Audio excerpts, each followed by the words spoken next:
Velkommen til, Torsten. Tak. Dejligt, at du lige vil tage tid til en lille snak her på bænken.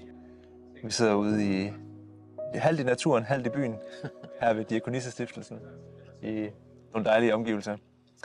Og når jeg tænker på dig, og som jeg kender dig, så tænker jeg, at du har mange hatte, og har meget forskellige erfaring med musik, og som præst, og med dialog med mennesker, og med fordybelse i spiritualitet, og studier omkring det, og mange forskellige ting.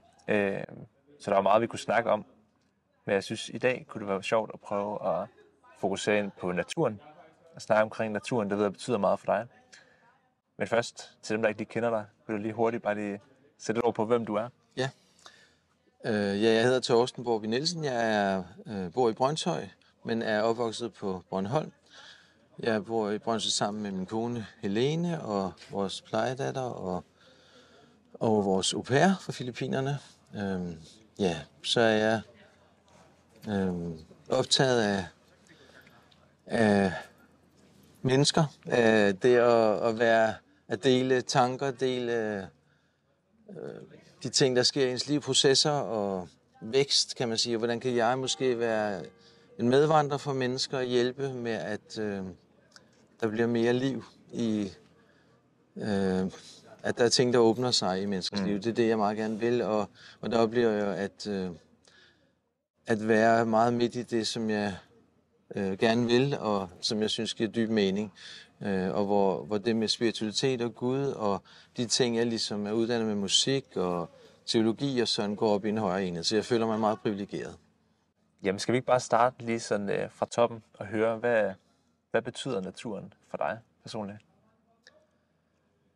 Ja, naturen betyder meget. Som jeg sagde, jeg er opvokset på Bornholm, og der er en meget smuk, og også jo anderledes natur end i resten af Danmark med klipper. Og den her oplevelse er også at kunne se havet fra der, hvor jeg er vokset op, at betyder noget. Altså det her med, at der er noget stort rum og skønhed og sådan, det er jeg glad for. Men nu bor jeg jo i København, hvor jeg bor i Brønshøj, hvor der ganske vist er en del grønt, men det er jo ikke sådan vild natur på den måde. Men jeg er ofte på stille retræter eller retræter, hvor vi er i naturen, og der oplever jeg rigtig meget, hvordan at det er vigtigt for mig, og at det gør noget godt for mig at være i naturen. Både unik natur og klipper og alt sådan noget. Vi har også utrolig mange frisører på Bornholm. Fordi det er en klippeø. Men er nok træt af at høre en gammel traver. Ej, sådan personligt, hvordan bruger du så naturen? Ja, bare sådan til daglig. Jeg går ture sådan derhjemme. Og det er en hjælp for mig til at åbne mig for Gud og for at blive nærværende. Eller så vidt muligt fortsætte med at være det. Og så er der det her med, at vi regelmæssigt, Helene og jeg, tager ud i noget smuk natur, og et sted, hvor vi er stille en weekend, og ligesom på en særlig måde har sat noget tid til side til at fordybe os, og der spiller naturen en rigtig stor rolle. Nu siger du det her med, at naturen den åbner op for et særligt nærvær for dig, og også hjælper dig til at åbne op for Gud. Kan du sætte lidt flere ord på det? Jeg tror, at mange oplever intuitivt, at det at gå i naturen gør noget godt. At det skaber måske en forbundethed. At der, og mange tror jeg, det oplever jeg, at der er et nærvær. Et nærvær i naturen. Og det, som jeg oplever, er jo, at Guds ånd, at Gud ånder sit liv igennem naturen. At Gud fylder alt det, som er med sit nærvær. Og på den måde bliver naturen for mig en hjælp til også at åbne mig for det nærvær, for Guds nærvær. Og samtidig så bliver det også sådan, at naturen ligesom vidner om en dybere virkelighed. Uden ord taler om en større og dybere virkelighed. Og at ligesom når Jesus taler om Gud og taler om Guds ånd, så bruger han naturbilleder, at ånden er vinden, at ånden er vandet, at ånden er ilden. Alt sammen noget, der udtrykker noget større end det rent fysiske. Og Jesus selv bruger billeder rigtig ofte, også om sig selv, når han siger for eksempel, at han er vintræet, og vi er grenene, at vi er forbundet med ham, at hans liv og saften fra stammen strømmer ud i grenene, og så bærer de frugt. Ikke ved en anstrengelse, men helt naturligt sker den her bevægelse.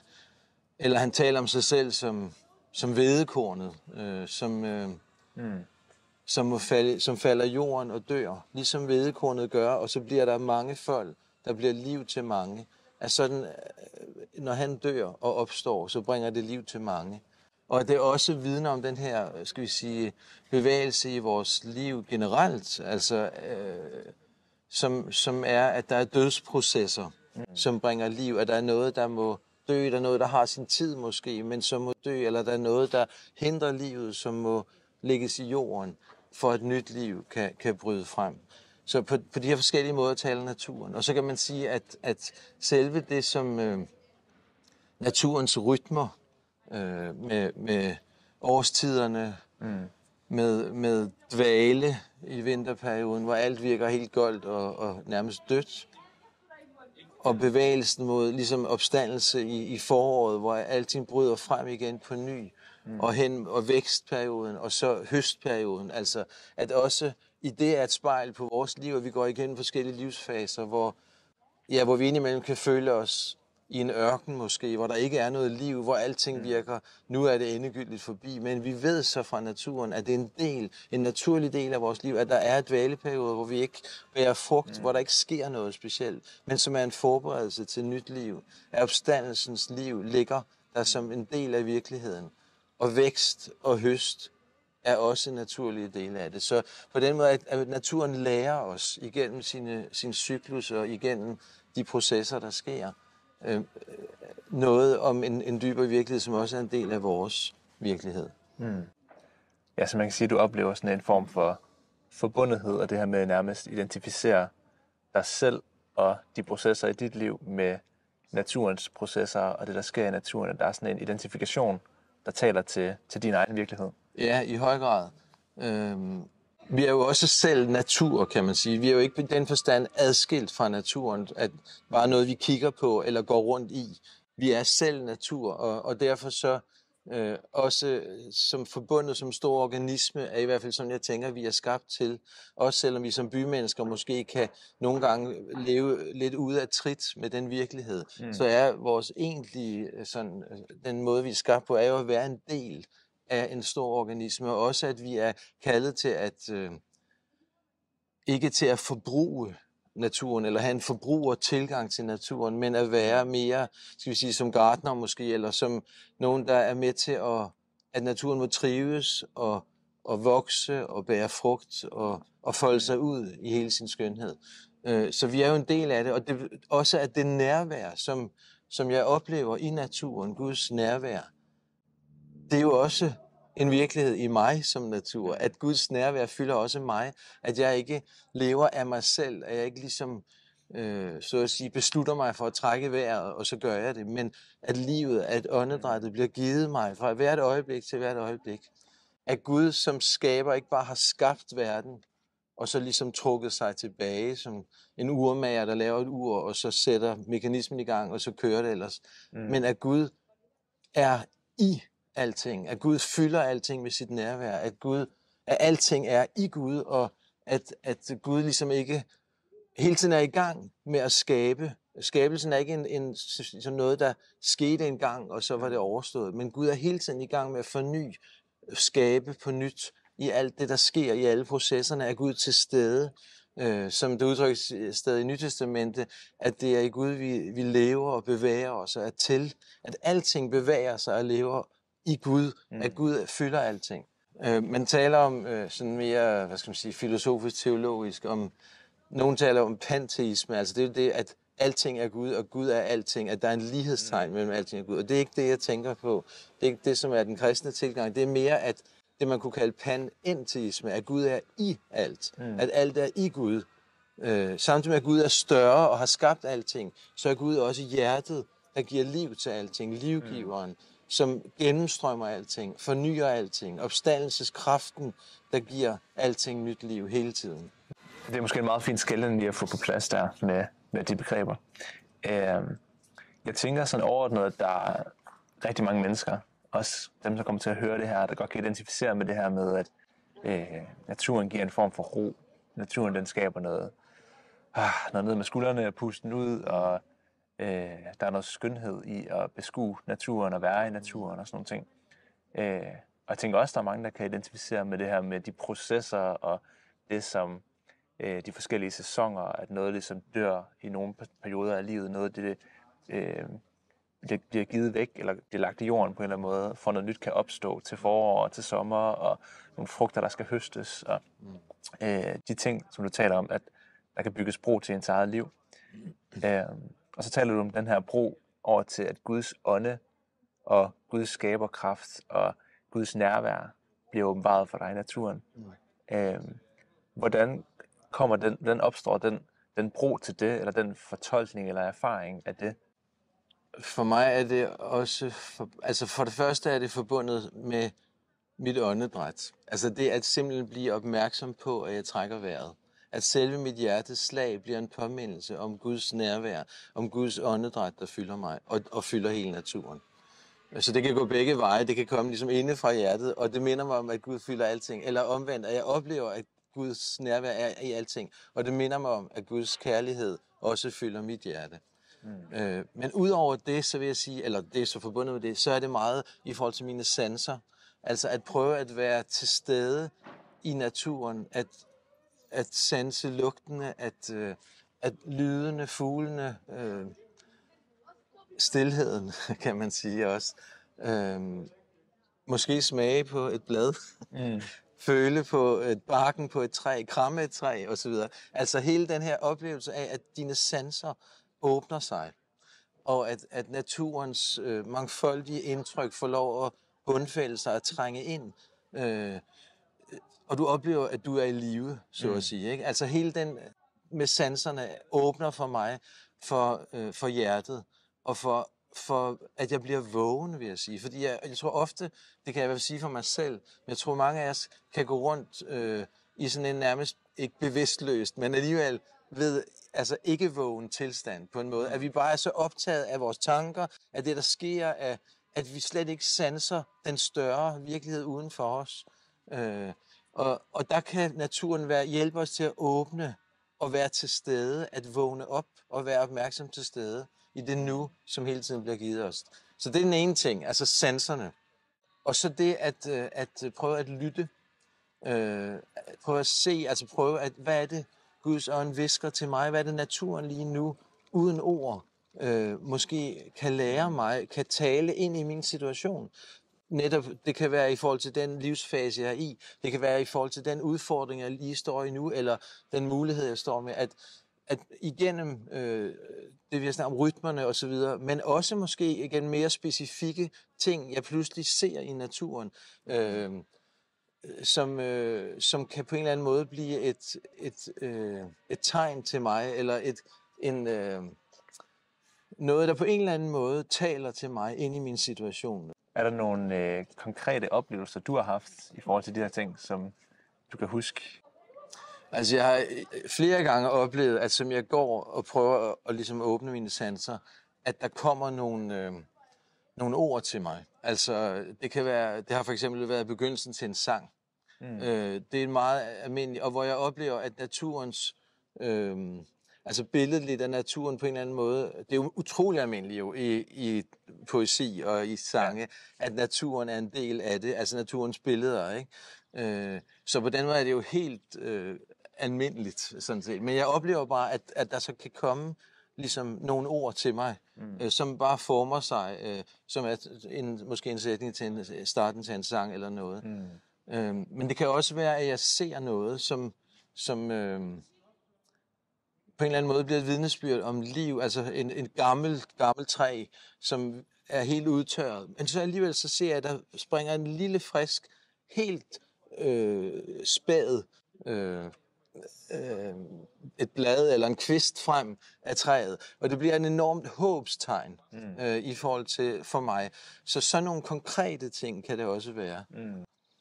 Ja, så det er både sådan for dig, at det kan være med til at åbne op for kreativitet, idéer, måske løsninger på udfordringer, eller svar på nogle spørgsmål, du har gået og kæmpet med, eller et eller andet. Men også det her med sådan mere eksistentielt, at det kan bringe håb.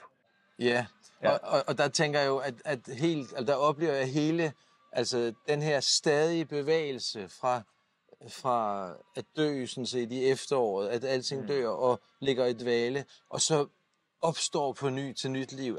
Den stadige cyklus er en stadig påmindelse om håb, om fremtid, om nyt liv, der springer frem af døde, opstandelse. Så for mig er den der stadige påmindelse, naturen har til os, enormt afgørende, som ligesom at holde det op for vores øjne, og lade os se det simpelthen konkret udfolde sig.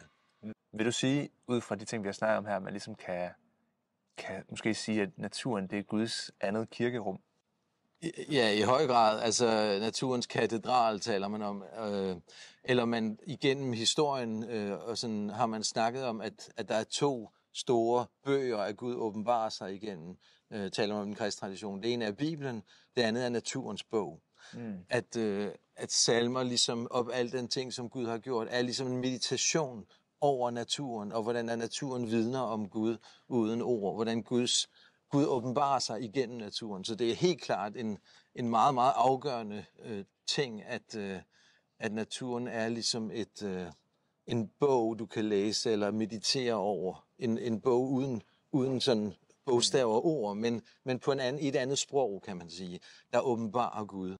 Både Guds storhed og skønhed, men også Guds nærvær og delen sit liv med os. Og så er det jo også, kan man sige, et positivt modbillede til kirkerum, som ligesom en lukket, særligt sted, hvor Gud er til stede. Så er det ligesom, nej, Gud er overalt. Guds hele skaberværket er et kæmpe katedral, som Gud er til stede i. Der er ikke noget sted, vi kan gå hen, hvor Gud ikke er.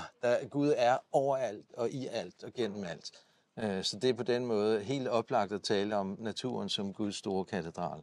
Er der noget særligt, der har sådan inspireret dig i forhold til det her med naturen? Ja, altså mit møde med den keltiske tradition har været en kæmpe inspiration. Og man kan sige, at den keltiske tradition, da de første kristne kom, ligesom ville dele evangeliet i de her egne, så var det jo ind i en spiritualitet, der var båret af, altså der var meget naturbåret. Vi kender det fra Asterix og Obelix, som jo også var kelter, og med Miraculix, hvis vi har læst det der. Miraculix, var druide og går jo med sin lille sejl og i naturen og samler urter osv. Og hele den her tradition, hvor man havde en erfaring af, at naturen var hellig, at der var et nærvær, og man forholdt sig erbødigt, så at sige, til naturen, lå i den her tradition. Og så kom de første kristne og knyttede til ved det, og sagde, at den sol, I tilbeder, det lys, I tilbeder, er Kristus, retfærdighedens sol, der kom med lægedom under sine vinger. De træer, som i jeres tradition er hellige, er ligesom korsets træ, og de kilder, hellige kilder, helbredende kilder, er ligesom dåbens vand. Og på den måde knyttede man til ved den natursyn og den naturforbundethed, der var i traditionen. Og den har man fastholdt i den kristne keltiske tradition. Så der er en stor forbundethed med naturen, der er stor sans for Guds iboende nærvær i naturen. Og det har været en stor inspiration for mig. Og der er mange historier i den keltiske tradition, der vidner om den her forbundethed. Og bare en lille historie, som jeg tænker på, er der var en keltisk munk, som var disciple af en af de keltiske kirkefædre, der hed David. Ham her munken, han hed Mudomnok. Og han havde ansvar for at holde bier i det kloster, hvor han boede. Og da tiden kom, hvor han skulle vende tilbage til Irland fra Wales, hvor han havde været, så fulgte bierne med ham ned til båden, fortæller den her historie. Hans bier, som han havde passet. Og ifølge historien, så vender han tilbage 3 gange, for at ligesom, nu bier, I skal blive her. Ja. Og så kan man gå ned igen. Men de blev ved at følge efter ham. indtil til sidst, at David, hans lærermester, siger til ham, eller velsigner bierne og siger, at de skal få lov, han skal tage bierne med sig. Og så fortælles det, at de tog med ham, og så at de trivedes i et land, hvor der aldrig før havde været bier. Men hele den her historie, den vidner om den her forståelse af vores forbundethed med naturen, og hvordan vores velsignelse af naturen er med til, at den trives og folder sig ud. Så det er hele den keltiske tilgang, altså er med den her både samhørighed med naturen og forståelse af Guds nærvær og vores skal vi sige, ansvar for at velsigne naturen, i stedet for at forholde os som forbrugere til den. Så det er meget inspireret af den her keltiske tradition, hvor naturen fylder så meget. Tusind tak for snakken. Velbekomme. Det var dejligt at snakke med dig, og meget inspirerende. I lige meget.